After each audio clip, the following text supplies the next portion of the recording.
Je vous en remercie. Monsieur Viala, votre amendement 68.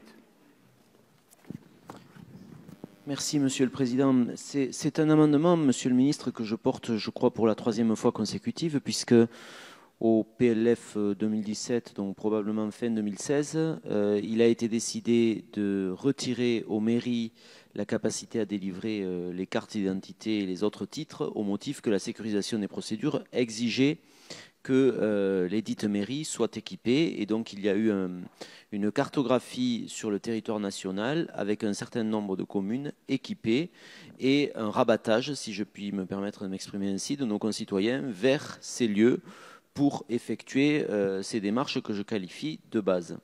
Il s'ensuit que dans les territoires, évidemment, les plus ruraux, la problématique des déplacements se pose, et de façon encore plus accrue ces derniers temps, et que nos concitoyens, bien entendu, manifestent un mécontentement à devoir faire des kilomètres pour accéder à ce service public de proximité. Donc, lors des précédents débats budgétaires, j'avais porté et présenté des amendements visant à faire en sorte que l'État équipe sur son budget les mairies de façon à ce qu'elles puissent faire ces formalités.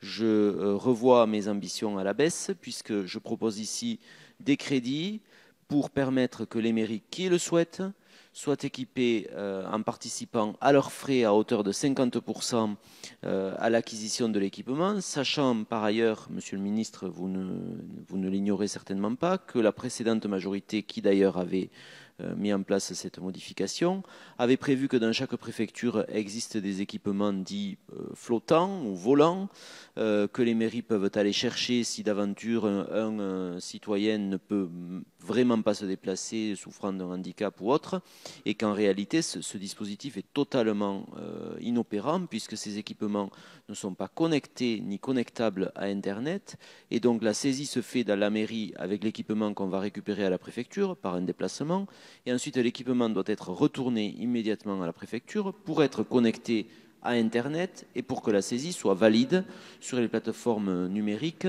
qui permettent donc l'enregistrement de la demande de titre. Donc, je réitère ma demande que les mairies volontaires, désireuses de le faire, financent à 50% leur équipement et que l'État, via la modification de crédit que je propose par cet amendement, abonde pour les 50% manquants. Je vous remercie. Merci, Monsieur Viala. Monsieur le rapporteur, votre avis. Monsieur le Président, Monsieur le député, effectivement, l'an dernier, nous avions eu un échange sur le maillage territorial pour équiper les collectivités territoriales à prendre la délivrance, à prendre en charge les démarches initiales pour l'octroi des CNI et des passeports.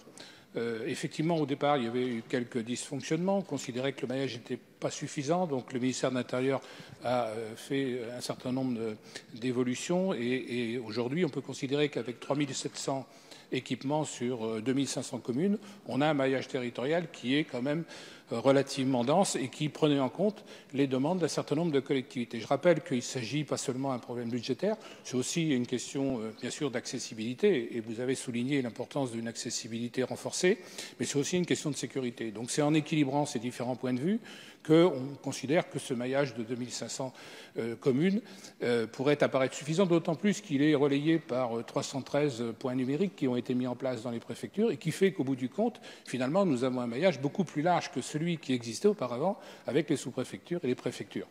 Donc, je ne dis pas que c'était une solution qui est définitivement acceptable et qui ne pourrait pas être améliorée. Je dis juste que nous avons demandé au gouvernement d'établir un rapport sur la mise en place définitive du PPNG et dans lequel je pense qu'il est important de regarder si le maillage territorial qui accompagne la mise en place des CERT et la mise en place de fonctions à l'NTS et de la prise en charge par les collectivités territoriales de fonctions qui étaient auparavant exercées dans ce domaine par les préfectures et sous-préfectures est un programme qui est suffisamment déployé ou s'il convient de le compléter. Je vous propose qu'au vu de cette étude, nous reparlions de cette question et je vous propose soit de retirer votre amendement. Dans le cas contraire, à titre personnel, je donnerai un avis favorable, mais en considérant néanmoins qu'il est nécessaire de faire une expertise sur ce sujet-là.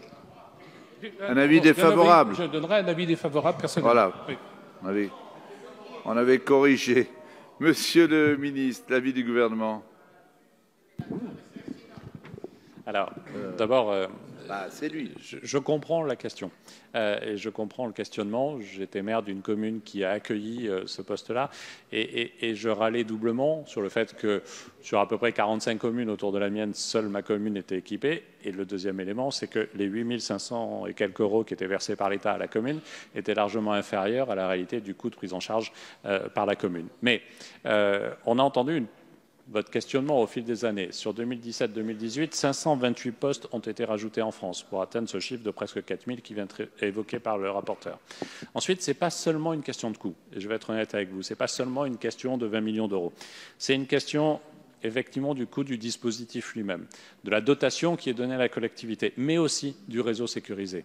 Aujourd'hui, nous ne sommes pas en mesure de répondre à certaines communes qui nous disent on prend en charge à 100% le fonctionnement, on assume le coût de l'appareil, dites-nous combien ça coûte, parce qu'on n'a pas forcément le réseau sécurisé qui permet de lier cela, et on a besoin sur ces sujets d'être dans un haut niveau de sécurité. Deuxième élément de réponse, on a connu une tension très forte sur le démarrage du dispositif, parce que les gens ont voulu refaire leur carte d'identité avec les nouveaux dispositifs sécurisés, surtout que pour certains pays, c'est absolument indispensable. Et aujourd'hui, je pense que ce stock a été en grande partie traité et qu'on est dans le renouvellement. Et avec le fait d'avoir porté la durée de la carte d'identité à 15 ans, je pense qu'on a une pression, on commence à le voir, qui baisse fortement. Donc je vous propose le gouvernement aura un avis défavorable si vous maintenez votre amendement, non pas parce que le questionnement n'est pas légitime, il l'est, mais en même temps, on pense qu'aujourd'hui, nous sommes en mesure de faire face et nous avons continué, à la suite de vos interpellations, à développer ce réseau. Je vous l'ai dit, 528 nouveaux dispositifs ont été installés en France. Merci, Monsieur le ministre. Monsieur Viala.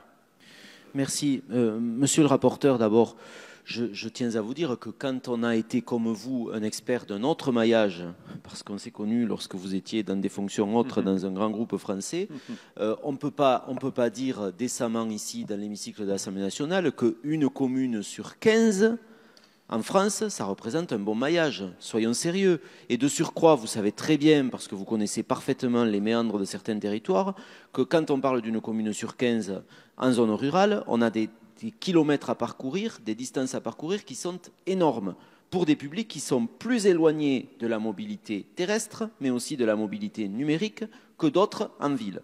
Donc il y a vraiment un problème de fond là qu'à mon avis, il ne faut pas éluder.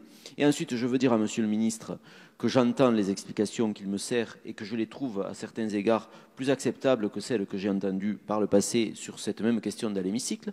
Mais par contre, je ne retirerai pas l'amendement parce que je considère que c'est un vrai problème et qu'il nous faut progresser. Alors, j'ai déjà revu mes ambitions à la baisse à partir d'une étape où je souhaitais que l'État finance partout. Aujourd'hui, je demande à ce qu'il finance à moitié.